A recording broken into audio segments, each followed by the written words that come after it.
Hello and welcome to T2 Day 12 of Honors Precalculus. We are going to continue our journey through trigonometry. If we're going to evaluate each of these expressions, we really need to remember what each of these things mean inside the parentheses. So 7 pi over 12, you can remember it as straight radians, but if it helps you to turn it into degrees, you can. The way I remember what that is, 7 pi over 12 is equal to 6 pi over 12 plus pi over 12. And this right here is pi over 2, which is 90 degrees. This is half of pi over 6, which is 30 degrees, so half of that is 15 degrees. So this is the same thing as sine of 105 degrees. Now, you can break this into sine of 60 degrees plus 45 degrees, and we do that because we know exact values for sine of 60 and 45.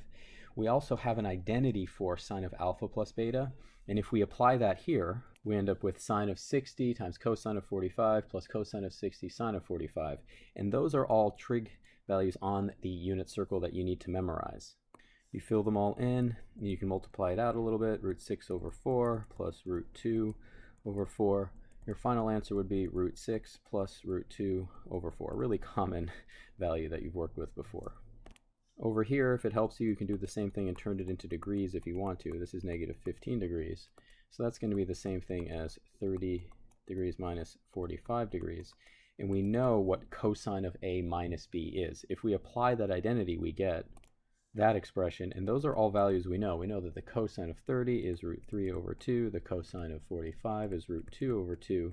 Sine of 30 is 1/2. And the sine of 45 is root 2 over 2. And when we clean this up, we get a root 6 over 4 plus root 2 over 4. Again, it's just something nice that they are the same, and these two answers came out to be the same. They're not always going to be the same.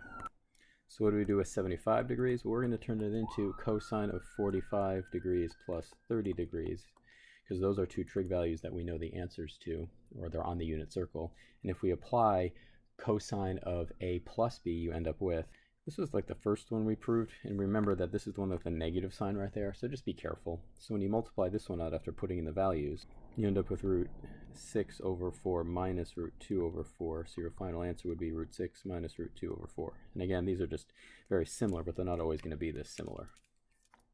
In terms of proving identities, remember we're going to go from one side to the other, and we're going to do on this side from the left to the right, because we have an identity that talks about how to do the tangent of one thing minus another.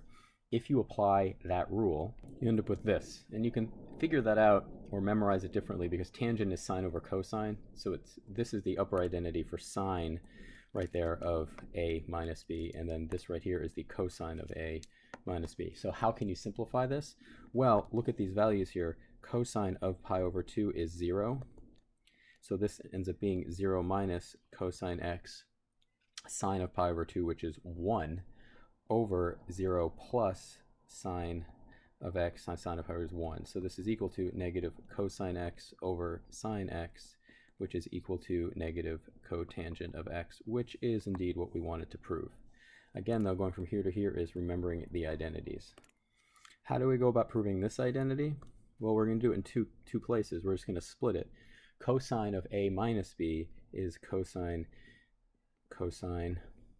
plus sine x sine y. And then when you do for this one right here, so this turned into this, what you get on the other side is you end up with this. Now, you might notice that you end up with the same thing, positive and negative. All you're left with is this and this, and when you add them together, because it is a plus right here, you end up with 2 cosine x cosine y, which is exactly what we wanted to prove. So what we did is we split it with two identities, one there and one there. So we're going to do something similar here, or we're just going to break these up. Sine of, remember, 4x can be written as 3x plus x, so we can write this as sine of 3x plus x plus sine of x plus x. And if you do that, you will go on a path that will work. You could write it as sine of x plus x, but the challenge there is that we'd end up with 3 x's in some places and single x's. We want to minimize that. So we're going to turn 2x into 3x minus x. And this is something you might not stumble into initially, but we're going to do that here. We're going to turn this into 3x minus x right there. So that's just the left-hand side. That's just the left-hand side. We're turning the left into the right. And now when we use the identities, we're going to use the summation here and the difference here. We end up with this right here. You apply the two rules here and here. And now what we notice is that this cancels with this, and you have the same thing twice. You have sine 3x cosine and sine 3x cosine. So you have 2 sine 3x cosine x. The key to this entire problem is noticing that 2x is the same thing as 3x minus x, and 4x is 3x plus x. The nice thing is we ended up with a 3x in both of them, which is what we needed in the end. You might not see this at the beginning, so if you tried this out, you might go on a different path, but this just takes practice. So this is when you might, meander around a whole lot. Maybe you think going from the right to the left would be best because the bigger to the smaller, and that can work, but I'm going to show you the coolest way to go from the left to the right.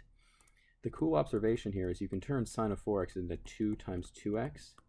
And one thing we know is that we have an identity that tells it the sine of 2 times something. This is the sine of 2 times something. It's the sine of 2 times something.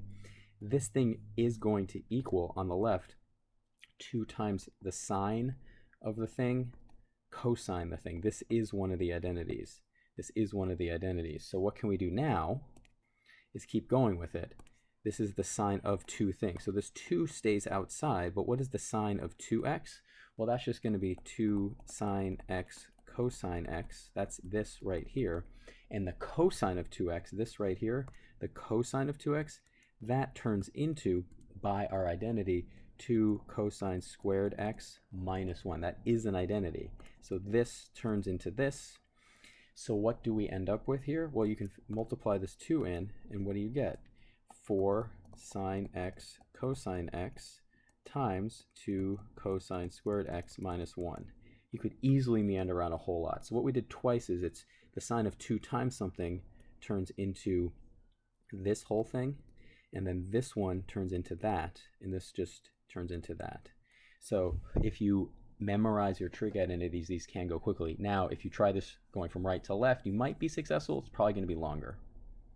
Or you need to identify all the trig identities in reverse, which you can do.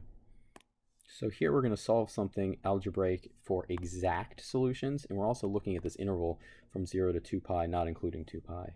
So we want to turn this into the product of several things. So we're going to do this cool trick, which is sine of 2x stays the same plus sine of 2 times 2x. So that's the sine of 2 times something, and again, this is all going to equal 0. So the sine of 2x is going to stay right here, the first one. But then we apply the sine of 2 times something. The sine of 2 times something is 2 sine of that thing times cosine of that thing. This is one of the trig identities that goes from this to this whole thing right here. And this equals 0. Now you'll notice that sine of 2x is in both here and here, so let's factor it out. So you end up with sine of 2x times 1 plus 2 times cosine of 2x equals 0. We factored out this sine of 2x and that sine of 2x. So two things multiply together to get 0, so either sine of 2x equals 0 or 1 plus 2 cosine of 2x is equal to 0. So this means that here, so 2x is going to be equal to the sine inverse of 0. Sine inverse of 0 is 0, and it rotates every pi for this. So what's going to happen here is you have this string of answers 0 and then pi, because the sine of 0 is 0, the sine of pi is 0, the sine of 2 pi is 0. I'm just listing them all out as opposed to doing the two cases. So when you divide by 2 here, you get x is equal to 0 over 2, pi over 2, 2 pi over pi, 3 pi over pi. So you end up with, oh, it's not over, it's over 2, sorry. It's over 2, and that's a 2 right there. And this is also a 2 right here. So you end up with x is equal to 0, pi over 2, pi, and 3 pi over 2. Because the next one, if you go any further, would be the edge here, because we're limiting it to in between 0 and 2 pi, not inclusive. Or, remember over here, we now have 2 cosine 2x is equal to negative 1. So cosine of 2x is equal to negative a half. So 2x is equal to the cosine inverse of negative a half. So when is cosine equal to negative a half? Well, that's going to be 2 pi over 3, and then 4 pi over 3, and then 8 pi over 3, and then 10 pi over 3. And those are outside 0 to 2 pi, but you still have to divide by this 2. So you get x is equal to this divided by 2, that divided by 2, that divided by 2, that divided by 2. So you get pi over 3, 2 pi over 3, 4 pi over 3, and 5 pi over 3. So in this case, there's 4 answers on this side, and there are 4 answers right here. So there's actually 8 answers to this. So we're going to do something similar. Again, we're on this interval 0 to 2 pi, but not including 2 pi. So here we're going to go from, we'll start with this left-hand side, and one definition of sine squared of an angle, sine squared of an angle, sine squared of an angle, you can use this identity. It is sine of x over 2 squared. So that's just algebraically, that's what that means. We haven't done an identity yet, but inside there you end up with the square root of 1 minus cosine x over 2, and this whole thing is squared. This is an identity. This is equal to this. And when you square it, you end up with 1 minus cosine x over 2, and this whole thing on the right stays the same, so you end up with cosine x minus 1. This is an identity you need to know. Sine of x over 2 is equal to the square root of 1 minus cosine x over 2. Multiply by 2, you get 1 minus cosine x is equal to 2 cosine x minus 2. Let's add and add. So what do we end up with? We end up with 3 is equal to 3 cosine x. So 1 is equal to cosine of x. So when does cosine equal 1? From 0 to 2 pi? Well, that's when x is equal to 0.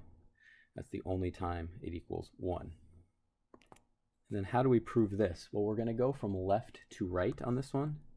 And this is an identity we know, tangent of something plus something. So tangent of a plus b will be tangent of the first thing plus tangent of the second thing over 1 minus tangent of the first thing times tangent of the second thing. This is an identity that you need to know right there. So that's just the left-hand side. We haven't touched the right-hand side. This right here is just -1. Tangent of 3 pi over 4 is -1. So this is -1. So you end up with, when you plug those in, tangent of u minus 1 over 1 plus tangent of u, because this will turn positive. And this actually is the same thing. Now again, these aren't that long and they aren't that bad if you memorize the identities. You have to memorize the identities.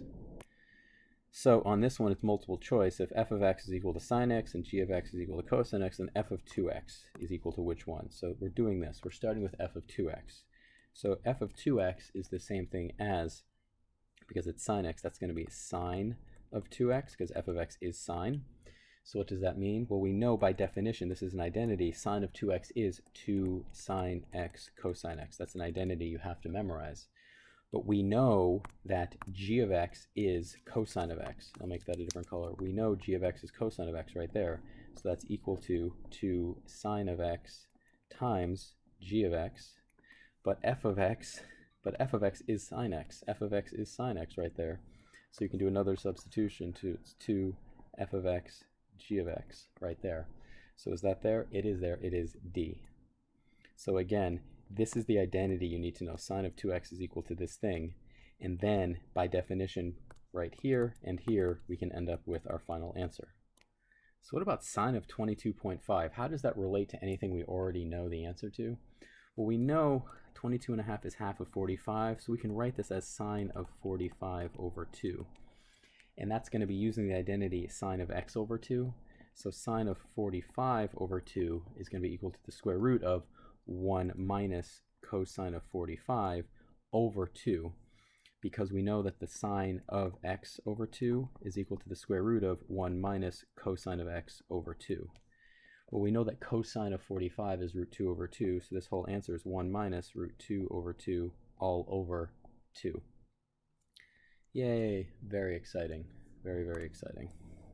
This just takes practice. You need to know your identities, and I'll try to circle just the answer here. It's this right here. So it's the square root of 1 minus root 2 over 2 all over 2, because we recognize that 22.5 is half of 45.